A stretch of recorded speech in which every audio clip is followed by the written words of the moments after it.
Episode 176 of Coming Up Next, the podcast with Michelle Law is about to come your way, my friends. And if you'd like to find the previous 175 podcast rambles, you can find them all for free at comingupnext.com.au. What do I ask in return? Well, I ask for nothing in return. What could you do in return? You could subscribe to Coming Up Next. You could leave a 5-star rating. You could also leave a review. That's only if you want to, though. All the episodes are going to be freely available to you regardless of whether you do that.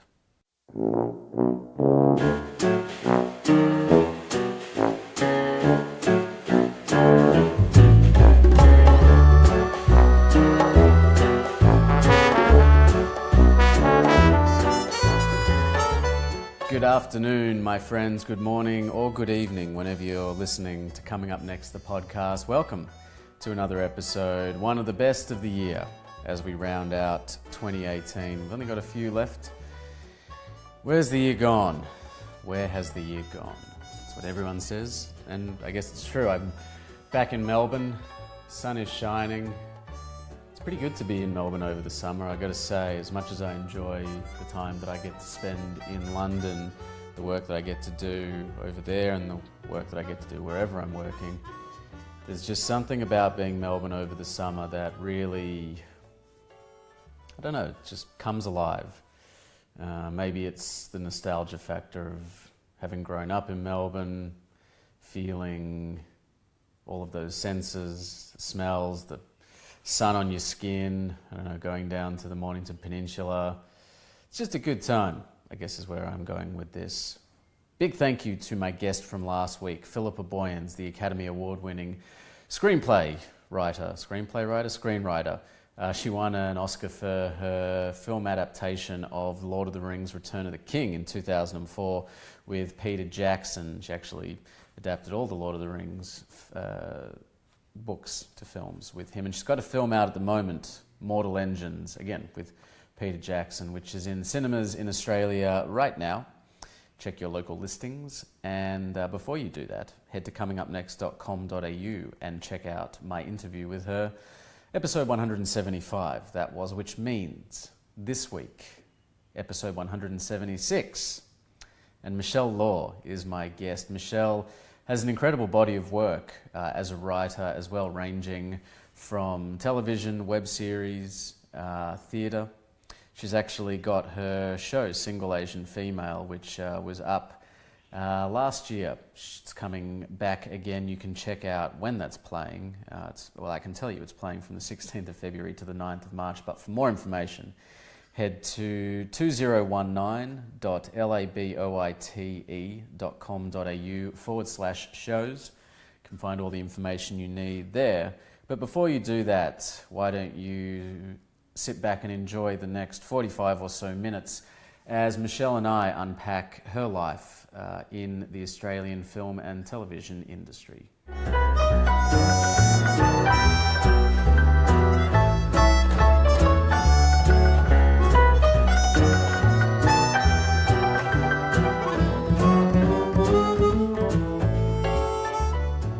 Previously living in Brisbane. Yeah, so I grew up on the Sunshine Coast in Queensland, and then I moved to Brisbane for uni, and I was there for about 10 years, and then I moved to Sydney. Right. And you grew up as one of 5 siblings? Yes, the so youngest. One of 5, and I'm the youngest in the family. Wow. So, you know, one of the things that I speak with people about is if they remember the first time that they did what they now do professionally. I suppose writing may be a little bit different because you're probably not writing from a very young age, but do you remember what the family dynamic was like? I suppose because your brother Ben is a creative as well. He's got this show based on your family. So I wonder if there was that kind of thread of creativity through your childhood. Yeah, it's interesting because neither of our parents have a creative job or vocation. My dad always owned restaurants, so Chinese and Thai restaurants, and my mum was a stay-at-home mum taking care of the 5 of us. I think they're both very creative people. So my dad, I think he actually got into a Sydney art school back when he first migrated to Australia, and he chose not to take it, I think because he sort of realised at the time that it wouldn't be very lucrative. And my mum has always been a really creative person. She has a very journalistic personality. So I think that was always in our genes, I guess. So growing up, didn't really have that sort of creative background, but certainly we had a lot of creative outlets. Like my parents were always encouraging us to draw and paint and write and all of those things. And Ben and I especially, like we were always really big readers, and we grew up reading a lot of books from a young age. So I think that was sort of the start of it, because I think you can't be a writer unless you're quite a voracious reader as well, and you sort of read far and wide. So that was where I guess it started, being a reader. And in terms of first memories of writing, probably when I was pre-teen and I was sort of just making up little stories and fantastical tales inspired by the books that I was reading at the time. I sort of grew up when the Harry Potter books were being written. So I was lucky in the sense that every time a book came out, I was the same age as Harry and his friends. Yeah, so each year it was just like a really exciting thing. So I grew up with those stories being really important to me and sort of inspiring me to write my own things. But I guess I didn't see it as something that I could pursue professionally until I saw my brother doing it, and he'd studied at university, and I was like, okay, so this could be a legitimate career. And at the same time, I wrote a story for an anthology called Growing Up Asian in Australia, and there was an open call out for stories for that. So I wrote something not thinking anything would happen with it, and the editor, Alice Pung, ended up really liking it and publishing it. So yeah, I never grew up wanting to be a writer. It was always something I enjoyed, but I didn't think it would be something that I would pursue. Do you remember what some of those stories that you were writing were about? One of them was almost like a complete rip-off of Harry Potter. But it wasn't fan fiction. No, I think I was too young to even realize what fan fiction was. I just sort of wanted to create something that was that imaginative and otherworldly. And the other thing was, I think it was another fantasy series, and it was set in this world that was sort of quite allegorical in terms of stories to do with the Bible. I don't know why. Maybe it was, we went to a Lutheran school, but our family wasn't religious. So I think maybe those stories just sort of stuck with me. And then I guess it wasn't until I was in high school when we were sort of encouraged to write fiction grounded in realism and short stories and things like that, that I started writing different stuff. But I also remember being really interested in performative writing and dialogue, because we'd have a yearly talent show at our school. And I remember this was before the internet had really taken off, and just watching films that I loved and pausing it every 5 seconds and just writing down all the dialogue so I could have a script on hand. Wow. That's pretty remarkable. Yeah, that was sort of just like my my nerdier pastimes. Yeah, I think other people were out playing sports and hanging out and going to parties and stuff. And I was like, I'm going to watch Disney's Mulan and stop it every 5 seconds. Transcribe and it. Just cast people in it. And it never happened because it took me so long to write the dialogue. I think I only got maybe like half an hour into the film, and I was like, this is too much. Yeah. Yeah, that's a very hefty task you set for yourself. Yeah, that's it. Well, me and my cousins used to watch like The Lion King or something, and we would each choose a character, and because we watched it so many times, we would like know all of the dialogue. And so that's so good. We would basically play out the film in real time with the film playing. quite ridiculous. That's so great. I think that's such a huge childhood thing as well. Yeah. Yeah. Yeah, I agree. And you grew up as well with alopecia, so I could imagine that there was like an element of wanting to, well, I don't know, maybe I shouldn't make an assumption. Was there an element of wanting to be not invisible, but like kind of just that a kind of escapism that you would get from writing and creating your own worlds? Yeah, I think definitely. And because I wasn't really writing too much at that age, it was more reading that I got quite heavily into. And yeah, especially during that time at the start of high school when I was losing my hair, I guess my world became quite insular and isolated. So I sort of withdrew into myself a lot. And I think maybe in some ways having those sort of social limitations, and you're spending so much time on your own that you're sort of forced to be a bit more imaginative and have more of an active imagination in that sense. So it could have been helpful in that way in terms of my work.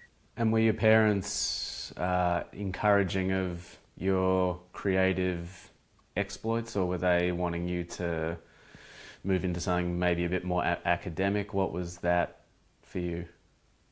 Yeah, I think I was really lucky in that sense because my parents weren't really traditional, like tiger parents or anything like that. What's a tiger My parent? dad just like a tiger mum, like in Chinese culture, it's sort of those mums who really push their children to excel in, academia or instrument playing or what have you. It's just sort of those helicopter parents that Right. are quite relentless in pushing you. So my dad had a very brief period where he wanted me to be an anchor woman. An anchor And I woman. remember asking, yeah, and I was just like, this is so left of center. Like, why an anchor woman? And he's like, oh, I just think you'd be good at it. And my mum just really encouraged us to do whatever we wanted to do and made us happy. And she was always really supportive of me pursuing creative arts. And in high school, I was involved in so many extracurricular things. Like I did school drama and I was on the magazine committee and on the school formal committee, and I was a student leader. So I was doing all of those things. And she was very happy to support me to do that. And I think the younger kids in my family especially, we all chose creative pursuits. So I think by that stage, they were just sort of happy to go with the flow. You mentioned earlier that it wasn't really until you saw your brother actually professionally pursuing, I guess, a creative lifestyle that you felt like that was something that you could potentially pursue as well. That was definitely the case in terms of writing. I knew when I finished school I wanted to do something creative. So I was tossing up between doing acting, visual arts, or writing. And then I remember chatting to my brother and him saying that writing would be a good choice because you could consolidate all of those interests into writing because it's really the genesis of a lot of different art forms. So it was sort of more practical in that sense. And from there you applied to QUT to study screenwriting? Mm-hmm.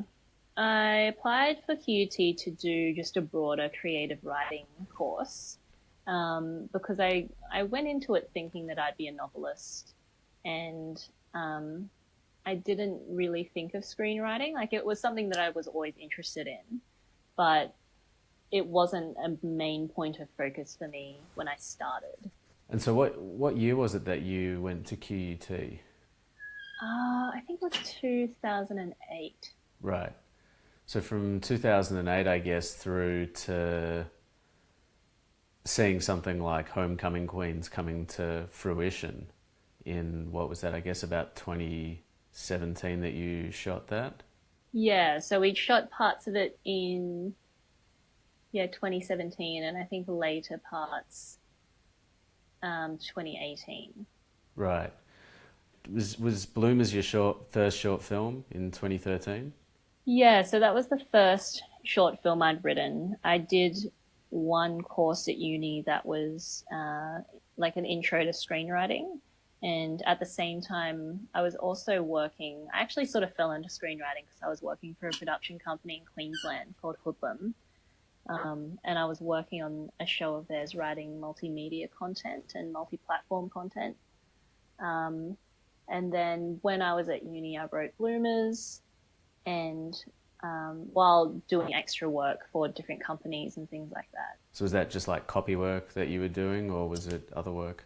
It was writing interactive media. So for this particular show, they had a website for the show and for fans where they could sort of go online and find extra material if they were, about the characters or stories. So one of my jobs was writing the graphic novels for one of the characters who was an artist. So I essentially went away and would write the scripts for these graphic novels. Or later there were like these little web series versions or extra clips of the characters that you didn't see on the show. So I'd write things like that as well. So it was very much screenwriting, but just not the traditional forms of it. Right. Did you feel as though it was kind of, I guess, an extension of your education in a sense? Yeah, definitely. And it was really great to have that out of uni experience, because I think definitely when you do an arts degree, people aren't so interested in your GPA or your grades. They're more interested in your portfolio and your CV and what you've actually done. What was your feeling, I suppose, when you finished at university, in the sense of what did you feel like you'd learned or acquired? Because there's a lot of discussion. Well, I have a lot of discussion with people about the merits of going to university to study a creative subject versus just getting a real life kind of experience. Yeah, I think it definitely accelerated my learning process. And it made me very interested in literary writing, which was my background. So for me, uni was really beneficial in that sense, because I don't think you necessarily need to do a degree to make creative work, but I think it certainly helps and fast tracks things. Yeah, so I enjoyed it, and I thought it was good for my trajectory, personally speaking. Yeah, but I came out of it thinking that it would be like a lofty novelist type of person, and then I came out of it and I started writing a book, and then I just didn't understand why it wasn't working, and then I realized that I was just really miserable. Right. And it took me, I think it's really common when people come out of an arts degree and they sort of float around for a year or so trying to figure out what they're doing. And I definitely had that, and it took a lot of unlearning, because I think you need to learn the rules in order to break them. So I'd learnt the rules, and now this was my period of breaking them and just figuring out what actually made me happy as a writer and what I actually wanted to do. And I remember reading a friend's blog at the time, and I just thought she was so funny, and I really missed that. And I missed being funny and having a comedic voice. And I guess it made me realize that, having a literary voice is fine, but it's not the be all and end all. And there's a place for all types of writing. What sort of rules did you feel like you had learned that you wanted to break? I think a lot of it had to do with the writers that I was taught and the writers that were prescribed on the reading list. And a lot of them were older male writers. And I thought that I had to emulate that voice in order to be taken seriously, I think. There's a lot of female authors, they just get branded as chicklet, which can sort of be a derogatory term at times. Or people tend to take you less seriously. So I really undertook a lot of self-education, seeking out female writers and female comedy writers, and seeing that that was a legitimate pathway and that it was something that I enjoyed and was worth pursuing, and it was what I wanted to do, and that was all that was important. So when you started writing Bloomers, I mean, I guess that, you know, there's obviously a big difference between writing a book or a novel and writing a screenplay. What was the process like of putting pen to paper on Bloomers, and was it something that was very personal, or was it something that was a bit more of like an escape? I think, technically speaking, it was like a revelatory experience for me, because I really think quite visually, and I really love writing dialogue. So for me, writing in that form was really exciting, and it made sense to me, and the way that my brain works. In terms of the story itself, it was sort of inspired by, you know, sex ed classes in high school, and just classes that I'd had where they'd separate the guys from the girls and tell them very different things about puberty and growing up and all of that. So I wanted to draw on those experiences, and just growing up, I was really informed by, you know, Todd Solondz sort of oddball characters and dated aesthetics. So that was something I wanted to bring into the script as well. So for me, it was really exciting because it was just sort of another way for me to create a world and create a story, and then to give that to someone else and see their interpretation of it. Was the process of handing it over, was that a challenging process, or did you feel quite comfortable in that? I was pretty happy with it. I really like collaborating with people and directors, because I enjoy seeing how they envision the script and the characters, and I love it when they surprise me with an interpretation and they make it better than I could have imagined. And it's quite nice, you know, when you're doing a lot of literary work, it's quite lonely and you don't really have anyone to bounce off. Yeah. Whereas when you're working with a director or a co-writer and you're both sort of feeling stuck, you can just sort of figure it out, just back and forth it for a bit, and not feel as if you're going crazy by yourself. Yeah, sure. Yeah. So was it something that you wrote and then you sought a producer and a director to collaborate with, or did someone say, I want to produce something? Do you have anything that you've written or that you want to write? So before I had Bloomers made, I had it written as part of that uni course, and then I signed to an agency quite early on when I was doing some work on the family law, the first season. So I signed with an agent during that time. And then what work were you doing for them, for family law? I was working on story development and early treatments of the episodes and scene breakdowns and things like that. Right. Yeah. And we were in the writer's room for the first season as well. Great. So I signed with an agent then, and she said, oh, do you have any short films or anything that you've written that I could sort of shop around to people? And then she brought it to a director that she knew of, named Corey Chen, and she thought that we had a very similar sense of humor and aesthetic. And so she professionally match-made us, and then the rest has sort of been history, and we've been working together for about 7 years now. It's a pretty incredible, I guess, professional matchmaking. Yeah. It was very lucky. We were both incredibly suspicious, right? Because so our agent who's now both of our agents hadn't signed Corey then, but just knew of Corey's work when Corey was had just come out of VCA, and she set us up, and we were both like, is this just because we're both Asian? And we were so suspicious. And I immediately went and Googled her and was looking at her work, and I was like, oh, okay. So she's not a hack. And then I remember she read my script and was emailing me. And I think one of her first emails was like, okay, now that I know you're not a complete psychopath, be great to talk, blah, blah, blah. And so both of us were very much, very tentative when we first met each other.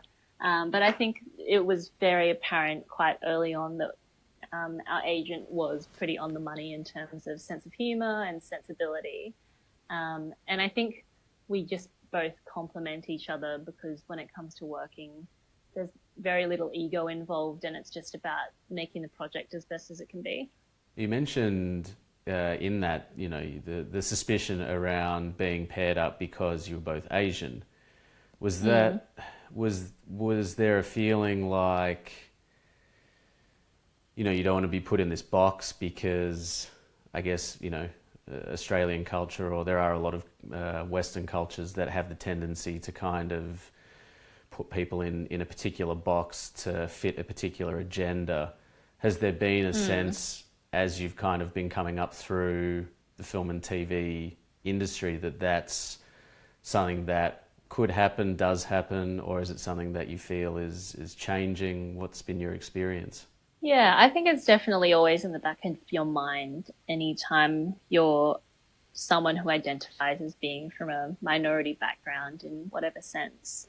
There's always this feeling that, you know, you got this because you're, you know, diverse, or you got this because you're a minority or a marginalized person. So there's always that in the back of your head. And you also don't want to be pigeonholed by that writer who does Asian stories. I think things are getting better as more people from diverse backgrounds are creating things for the screen industry and theatre and all of that. So as more people are rising up through the ranks, it's becoming less of a concern. But definitely it's something that, especially in the Asian Australian community, I know people get stressed out by. And I think because Corey and I are so aware of that, I guess it helps that we can band together to create work that is sort of centered on just making stories that we want to make and stories that are authentic and aren't necessarily to do with, I don't know, definitely Asian identity is a part of our work and it's a huge component of it.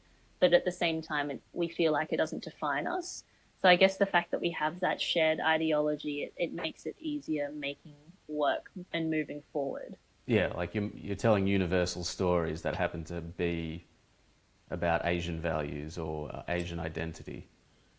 Yeah, so they're universal but also specific, which is, I think, is the key to authentic storytelling, or however you want to call it. When you started, were you trying to write, for a lack of a better term, white people's stories, or were you aware of the fact that there was this kind of whitewash on Australian television and films, and so you were trying to write your own stories, or was there just no awareness?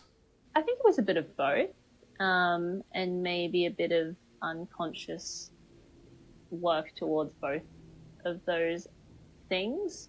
So when I started working early on with that production company before I'd written Bloomers, definitely when it came to characters and building characters, I really pushed for Asian Australian representation. But then when it came to Bloomers, I remember writing the protagonist and deliberately making her white because I felt like no one would watch it otherwise. And I think that was a good choice because it meant that more people did see it, and it wasn't just sort of assumed that it was an ethnic story or just a story that was made for a particular group in society. So I think I did whitewash myself in the beginning and I wasn't even conscious of it. I just thought that it was a smart thing to do in terms of making the story as accessible to people as possible. But I think as I've gotten older, I sort of have called myself out on that. I think naturally there's a kind of shift towards wanting to tell more personal stories as you get a bit older as well. Yeah. So what was the process like of writing Single Asian Female for the stage a couple of years ago? Yeah, that was quite an extended process. I'd never written a play before. And I remember there was an open call out for the Lotus program, which was being run by CAAP. And I always was interested in writing theatre, but I guess, again, coming from a literary background, I didn't see how there would be opportunities for it. And often when you apply for workshops and things, you need to have had prior experience, or they're quite expensive. So this was an opportunity. It was free, and you didn't need to have any prior playwriting experience. So I just thought, I have to apply because it's just an incredible opportunity. So there was one open round with maybe 20 or 30 people in each state, and with each successive round, they sort of shortlisted the groups depending on if they had a solid project in mind or if they wanted to develop a particular work. So I progressed through each of those stages and got to the point where it was just a small group of us in Queensland, and we'd get together, I think, every month and just workshop the plays that we were working on. And I was fortunate in the sense that we were working in a rehearsal space at La Boîte Theatre Company in Brisbane. And they were sort of following the trajectory of my play, because our group had done developmental readings for it. And so people had had the opportunity to hear what the work would be like. So they were interested in the play and wanted to commission it before I'd finished it. So I was lucky in that I sort of had that streamlined trajectory of developing the work with support of an organisation and mentor figures, and theatre and industry professionals, and then getting to have the support of a theatre and a dramaturg and pushing it to make it a full-length piece. So I think that process maybe took about 4 or so years. So it was definitely done in stages. It wasn't something that was quick or straightforward. Was there like a frustration or a kind of tedium, or were you just like, this is just the process? No, there wasn't a sense of tedium, I guess, because I'd never done it before, so I had no sense of how long it was supposed to take. And I didn't have any preconceptions of what it meant to write a play, so it was all very new to me.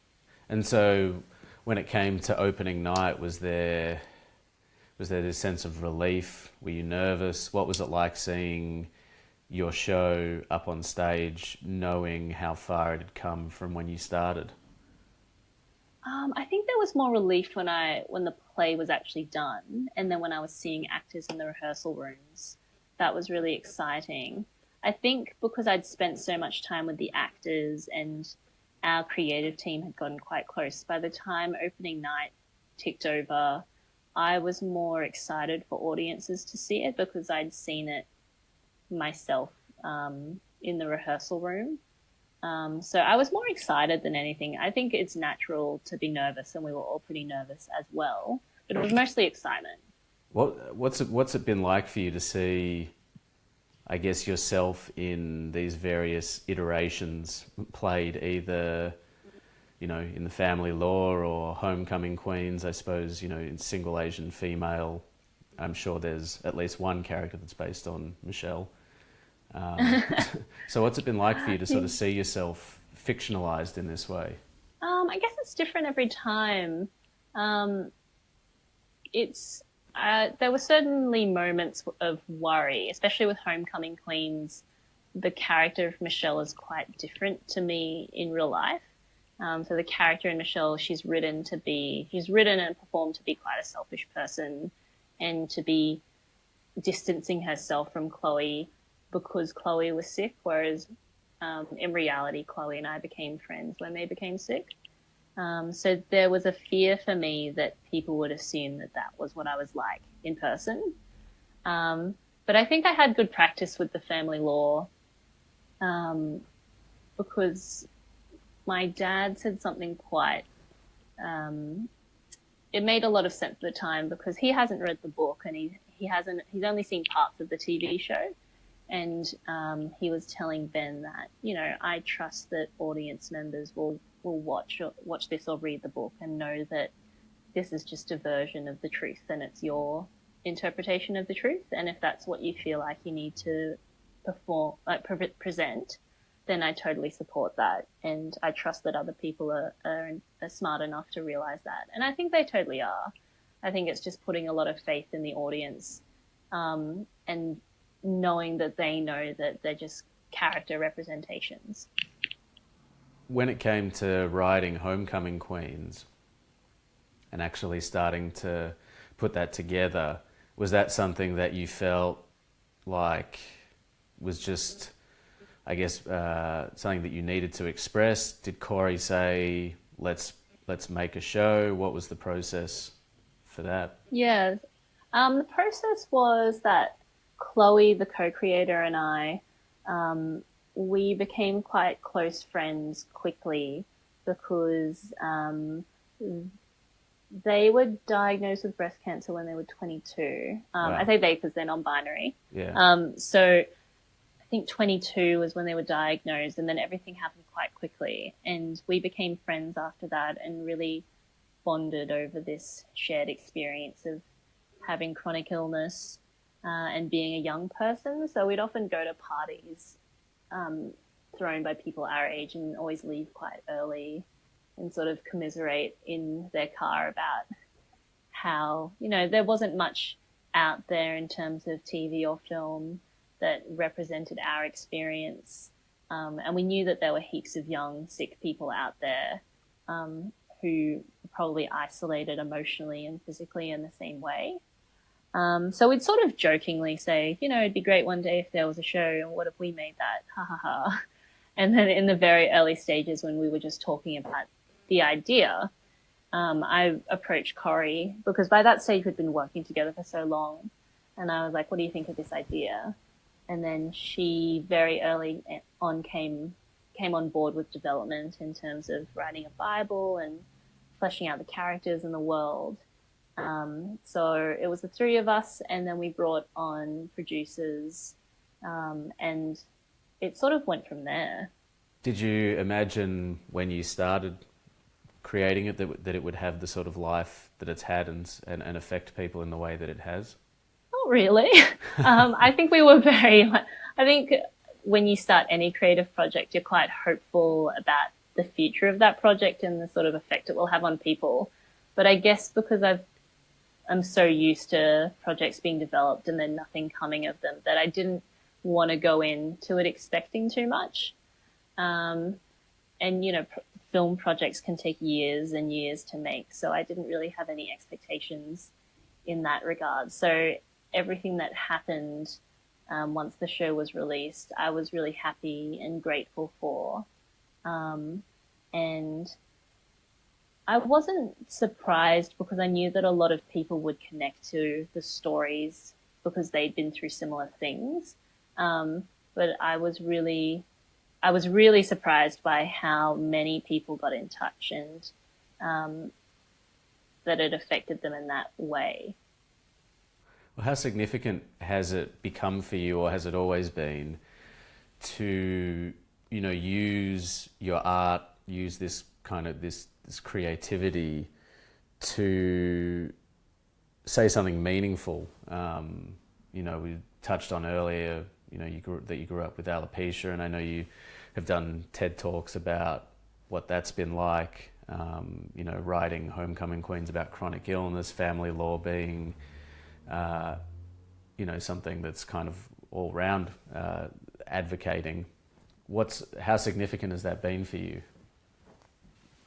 It's been really important because I have always gone into writing wanting to make stories that I would have needed or wanted to see when I was younger or going through similar things. So my focus is always sort of championing stories that you don't see but are really important. And I think for me, the aha moment with writing was when I was in grade 12, and I had a really great English teacher, and she sort of identified that I was a bit of an English nerd and I was really interested in doing more. So she sort of introduced me to all these books that she loved growing up. And she gave me a copy of Jane Eyre by Charlotte Bronte. And I remember reading that and being quite blown away because I really connected to the character in a way that I hadn't connected with characters in the past. I'd always just read for enjoyment or to pass the time or for entertainment.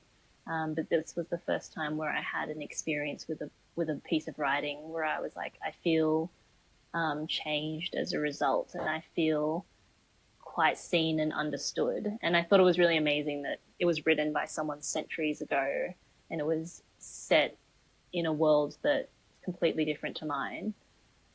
So for me, writing is an attempt to give a little part of that to someone else as well. And for me, it's fulfilling because I'm creating something that hasn't, well, everything's been done before, but creating something from my unique perspective, or the unique perspective of a character that someone hasn't seen before. Are you seeing more opportunity to be able to do that, professionally and in a supported way in Australia over the last few years, or do you still feel like it's like pushing shit uphill? I think it's a bit of both. I think certain organizations are doing really amazing jobs and actively creating new initiatives and actively seeking out new work by people from diverse backgrounds. So I think, especially in the last couple of years, it's changed a lot. I think in terms of the screen industry, it's still quite a battle because the folks who are in power, you commission work that you respond to and can relate to and feel comfortable with. And often you sort of see the same stories being told just in different ways by the same faces. So I think in the screen industry, it's a bit more difficult. I think in the theatre world, it's changing a lot more rapidly. But there's pressure in both industries, which I think is going to lead to a lot more significant change in the next couple of years. Right. What do you see as being the way forward?